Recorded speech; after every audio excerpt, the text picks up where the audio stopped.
श्री साईबाबा संस्थांमध्ये मदतनीस कर्मचारी पदावर कार्यरत असलेले देवीदास त्र्यंबक बोरुडे यांनी आपल्याला सेवेतून अन्यायकारकपणे काढून टाकल्याचा आरोप करीत साई आश्रम धर्मशाळा 1000 रूम समोर आमरण उपोषणास सुरुवात केली आहे। त्यांनी संस्थान कर्मचारी वर्गातील गैरप्रकारांविरोधात तक्रारी केल्यानंतर त्या तक्रारीची कोणतीही दखल न घेता उलट पक्षी आपल्यावरच अन्यायकारक कारवाई करून सेवेतून काढल्याचा आरोप त्यांनी केला आहे। भर पावसात साई आश्रम धर्मशाळेच्या 1000 रूम प्रवेशद्वारासमोर बोरुडे आमरण उपोषण करत असून आपल्याला न्याय मिळावा यासाठी त्यांनी सर्व शासकीय कार्यालयात तक्रारी दाखल केल्याचं सांगितलं आहे। मात्र यावर कोणतीही कार्यवाही न झाल्यानं आता न्याय मिळेपर्यंत उपोषण सुरू ठेवण्याचा निर्धार त्यांनी व्यक्त केलाय। या आमरण उपोषणाला 3 दिवस झाले असून उपोषणकर्ते बोरुडे यांना माजी नगरसेवक सुरेश आरणे, काँग्रेस शिर्डी शहर अध्यक्ष सचिन चौगुले तसेच भीमशक्ती सामाजिक संघटनेचे महाराष्ट्र संघटक सिमोन जगताप यांनी भेट देऊन बोरुडेंना आपला पाठिंबा दर्शविला आहे। तर स्थानिक नागरिक व समर्थकांचे म्हणणे आहे की या उपोषणामध्ये करण्यात आलेल्या आरोपांची सखोल चौकशी होऊन दोषींवर कारवाई व्हावी अशी अपेक्षा त्यांनी व्यक्त केली आहे। खरं तर आपण बघितलं संस्थांमध्ये अनेक लोकांचे अनेक भ्रष्टाचार आपण बघितलेले आहे। म्हणजे त्यामध्ये ते ट्यूबलाईट चोरी असेल, अनेक विविध प्रकारचे, परंतु त्यांच्यावर लगेच कारवाई होत नाही। परंतु मी मागील 1.5 वर्षापासून अनेक इथं जे गोरगरीब वंचित लोक जे मुलं काम करत आहे ते छोट्या छोट्या गोष्टीवरून त्यांना इथून कामावर काढल्या जाते। असे अनेक मुलं आहे, ती लिस्ट पण माझ्याकडे आलेली आहे। परंतु हा प्रकार 1000 रूमलाच का घडतो आणि त्या 1000 रूमला एका अधिकाऱ्याच्या संबंधितच लोक कसे कामाला यांना काढल्यानंतर येतात, हा खरा प्रश्न या माध्यमातून निर्माण होत आहे। खऱ्या अर्थाने आपण बघितलं तर मागील अनेक तक्रारी या 1000 रूमच्या आहे। एका साईभक्तांनी तर त्या चिठ्ठीमध्ये तशी तक्रारही दाखल केली होती, परंतु ती तक्रार दाखल केल्यानंतर मात्र अधिकाऱ्यांनी कोणत्याच कारवाई केली नाही। तो विषय तिथल्या तिथं दाबला गेला। माझा अंदाज कार्यकारी अधिकारी शिवशंकर साहेब असताना म्हणजे जर बलाढ्यांचं जर दाबलं जातं आणि ह्या गोरगरिबांना जर कामावरून काढत असेल तर ह्या शिडीच्या सबका मालिक एक ज्या साईबाबांनी शिकवण दिलेली आहे, ही शिकवण कदाचित हे अधिकारी विसरतात। आणि जर असं होत असेल तर लक्षात ठेवा, बाबा आपल्याला कदापि माफ करणार नाही। याची शिक्षा तुम्हाला 100% बाबा देणार आहे। कारण शिर्डीच्या ठिकाणी बाबा हे जास्त दिवस चालू देत नाही। बाबाचा गुरुवारी डंडा फिरून शुक्रवार नंतर कार्यक्रम होतो, हे मात्र या अधिकाऱ्यांना लक्षात ठेवा। ज्या ज्या अधिकाऱ्याने अति केलं, ज्या ज्या अधिकाऱ्याने बाबाच्या झोळीत हात घातला, ते त्या अधिकाऱ्याची आजची परिस्थिती अशी आहे की ते घरी बसलेले आहे। एवढं तुम्ही ध्यानात ठेवा। तुम्ही जर गरीबावर अति करत असाल तर तुमची माती झाल्याशिवाय राहणार नाही, एवढं मात्र तुम्ही अधिकाऱ्यांना लक्षात ठेवा। आज हा मुलगा 2 दिवस झाले बिगर अन्नाचा बसलेला आहे। अरे जनाची नाही तर मनाची तरी लाश ठेवून एका अधिकाऱ्याने इथं आलं पाहिजे होतं, तिथं विचारायला पाहिजे होतं, बाबा तू पत्रव्यवहार केलेला आहे, काय अडचण आहे, कोणत्या पद्धतीने झालं, ठीक आहे त्याला कामावर घेऊ नका, परंतु इथे येऊन, कारण तो एक संबंधित आपल्याला पत्रव्यवहार केलेला आहे आणि लोकशाहीमध्ये तुम्हाला एखादं पत्र आल्यानंतर त्याची शहानिशा त्याचं तुम्हाला प्रत्युत्तर देणं बंधनकारक आहे। आणि तुम्ही जर ते विसरत असाल तर तुम्ही त्या कॅपिलेबल त्या खुर्चीवर राहण्याचे नाही, एवढं आपण सांगतो। जर उद्याच्या उद्या हा विषय जर मिटला नाही तर तो काय आत्मदहन करीन नाही तर नाही करीन हे माहीत नाही, परंतु सर्व शिर्डीतले जे संविधानाला मानणारे लोक आहेत ते इथं येऊन त्याच्याबरोबर बसल्याशिवाय राहणार नाही, हे मी अधिकाऱ्याला सांगतो। उद्याच्या उद्या हा विषय तुम्ही मिटवला पाहिजे, अन्यथा जे काही होईल भविष्यात त्याची सर्वस्वी जबाबदारी ही आपली राहील, एवढं मात्र आपण लक्षात ठेवायचं। गेल्या 3 दिवसांपासून देवीदास बोरुडे हा साईबाबा संस्थांचा आउटसोर्स कर्मचारी साईबाबा संस्थांच्या आश्रम 1 समोर आमरण उपोषणाला बसलेला आहे। त्याचा आजचा हा आमरण उपोषणाचा 3रा दिवस आहे।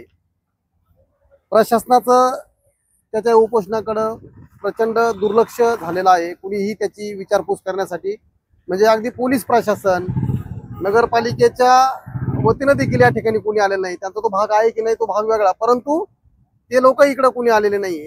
ना संस्थान प्रशासन, ना महसूल प्रशासन, ना नगरपालिका प्रशासन, ना पोलीस प्रशासन। एक माणूस 3 दिवस आमरण उपोषण करतोय, त्याच्या पोटात काही नाही आणि तुम्ही मात्र बसलाय, बसू दे, काय करतो करू दे। त्याचं म्हणणं काय आहे ते समजून घेण्याचा कोणी प्रयत्न करीत नाही। त्यांनी फक्त एक 3 ओळीमध्ये जो साईबाबा संस्थांच्या कर्मचाऱ्यांकडून जो नियमाचा भंग झालेला आहे, गैरकारभार त्या ठिकाणी गैरप्रकार झालेला आहे, आणि अन्यायकारक वर्तणूक त्या ठिकाणी झालेली आहे.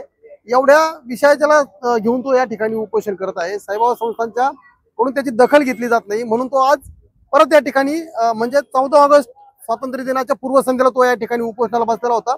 स्वातंत्र्य दिनाच्या दिवशी पोलिसांनी त्याला उचलून नेलं आणि उपोषणापासून परावृत्त केलं. आज हा तरुण परत एकदा या ठिकाणी उपोषणाला बसलेला आहे.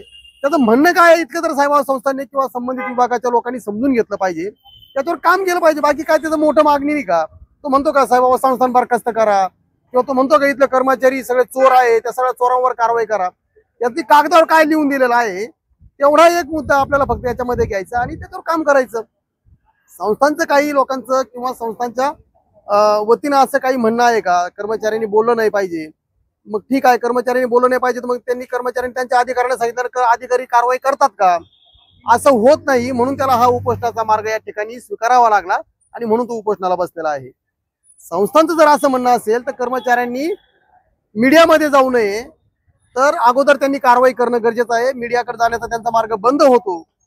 मीडियामध्ये जाण्याच्या ऐवजी त्यांनी जर कारवाई केली आणि कारवाई केली नाही तर पर्यायाने त्यांना मीडियाकडे जावं लागतं. उपोषणासारखे मार्ग, आंदोलनासारखे मार्ग स्वीकारावे लागतात आणि संस्थांना आवडत नाही. मला संस्थांचं किंवा प्रशासनाचं संस्थांच्या कळत नाही.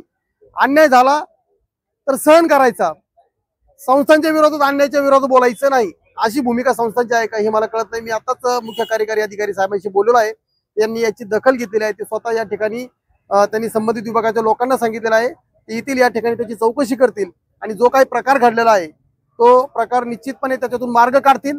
त्याच्या ज्या मागण्या आहेत त्यावर देखील काम करतील. मी फक्त आजच्या या तरुणाच्या उपोषणाच्या माध्यमातून फक्त एक चित्र स्पष्ट होतं. इथं चोर सोडून संन्याशाला फाशी दिली जात आहे, गरीबाला लात आणि श्रीमंताला हात दिला जात आहे.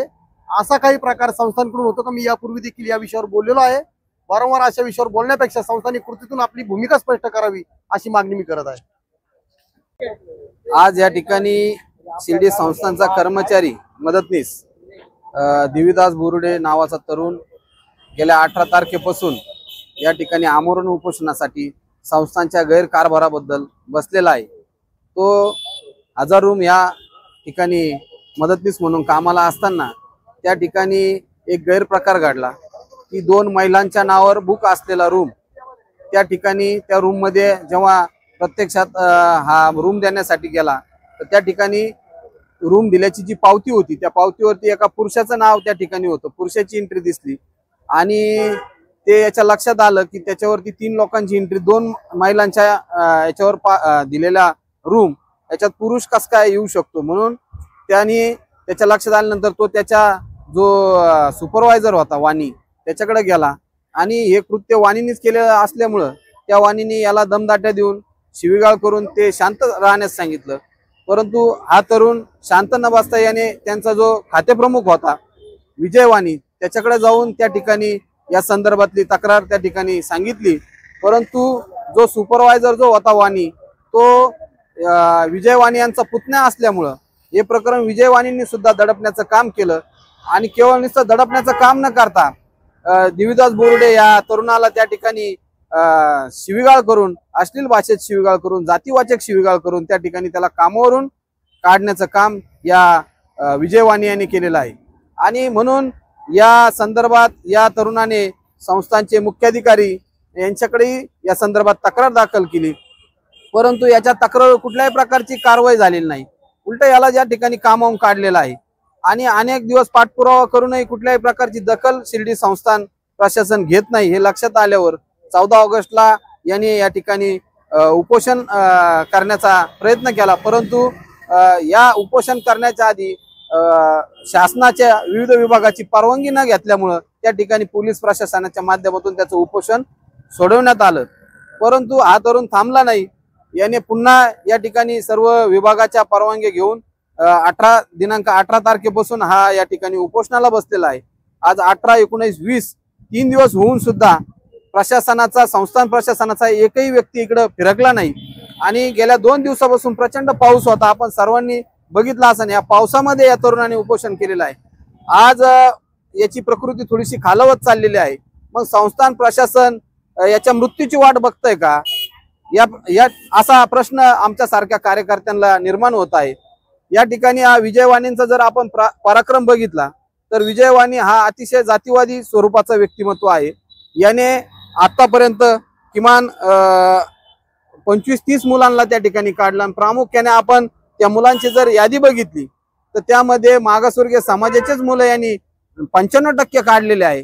परंतु दलितांच्या विरोधात मानसिकता असलेला हा असा खातेप्रमुख शिर्डी संस्थानने त्या ठिकाणी ठेवला नाही पाहिजे। कारण श्री साईबाबांची जी सेवा आहे ती कुठल्याही जाती धर्मापुरती मर्यादित नसून प्रत्येक माणसासाठी ती सेवा होती। त्यांनी अनेक गोरगरिबांची सेवा केली, अनेक रुग्णांची सेवा केली आणि या बाबांच्याच शिर्डी संस्थांमध्ये असे जातीवादी स्वरूपाचे अधिकारी येऊन बसलेले आहे। म्हणून मी आपल्या माध्यमातून या ठिकाणी संस्थान प्रशासनाच्या मुख्याधिकाऱ्यांना विनंती करतो की साहेब आपण तातडीने या गरीब कर्मचाऱ्याच्या उपोषणाकडे लक्ष द्यावं व त्याला या उपोषणातून त्याच्या मागण्या मंजूर करून त्याला या उपोषणापासून परावृत्त करावं। कारण उद्या या तरुणाची जर काही घटना घडली तर याचं संस्थान प्रशासनाला मागात पडन। कारण हा तरुण जरी एकटा असला पण विविध सामाजिक संघटना, राजकीय पक्ष संघटना या आंदोलनास पाठिंबा देऊन गेलेले आहेत आणि ते सर्व आंदोलन करण्याच्या भूमिकेमध्ये आहे। परंतु संस्थांची बदनामी होऊ नये, श्री साईबाबांची या ठिकाणी बदनामी होऊ नये म्हणून सर्व लोक शांत आहे।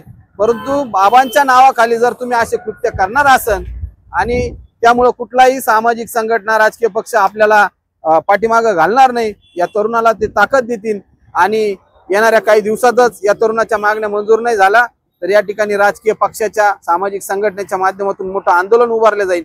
शिर्डी संस्थांमध्ये अनेक गैरप्रकार चालतात। मग पास विक्रीचे प्रकार संस्थांमध्ये झाले, देणगी घोटाळा, जे देणगी डोनेशन घोटाळा या ठिकाणी संस्थांमध्ये झालेला आहे, बनावट पावत्या भक्तांना दिलेले आहे। प्युरो डिपार्टमेंट सारखा जनसंपर्क विभाग जो आहे त्यामध्ये अनेक लोक जे आहेत ती केवळ फक्त सैराम करण्यासाठी त्या ठिकाणी ठेवलेले आहे। ही संस्थान कर्मचाऱ्यांमध्ये दबक्या स्वरूपात ही चर्चा आहे। ग्रामस्थांना या ठिकाणी माहित आहे की काय चालू आहे काय नाही। आणि आरोग्य विभाग जो आहे त्या आरोग्य विभागामध्ये प्रामुख्याने दलित मागासवर्गीय लोक कामाला आहेत आणि त्या लोकांच्या बदल्या होत नाही। आपण जर बघितलं तर त्या लोकांच्या बदल्या होत नाही, फक्त वेगवेगळ्या सवर्ण समाजातील अधिकारी यांच्या बदल्या करणार, त्यांना चांगल्या मोक्याच्या ठिकाणी बसवणार, अशा प्रकारचा जातीवाद या शिर्डी संस्थांमध्ये चालू आहे। आणि आम्ही भीमशक्ती सामाजिक संघटनेच्या माध्यमातून हा जातीवाद खपवून घेणार नाही। आम्ही या ठिकाणी आव्हान करतो की आपण लवकरात लवकर हा निर्णय मार्गी लावा, अन्यथा येणाऱ्या काही दिवसात भीमशक्ती सामाजिक संघटनेच्या माध्यमातून तीव्र आंदोलन छेडण्यात येईल। धन्यवाद।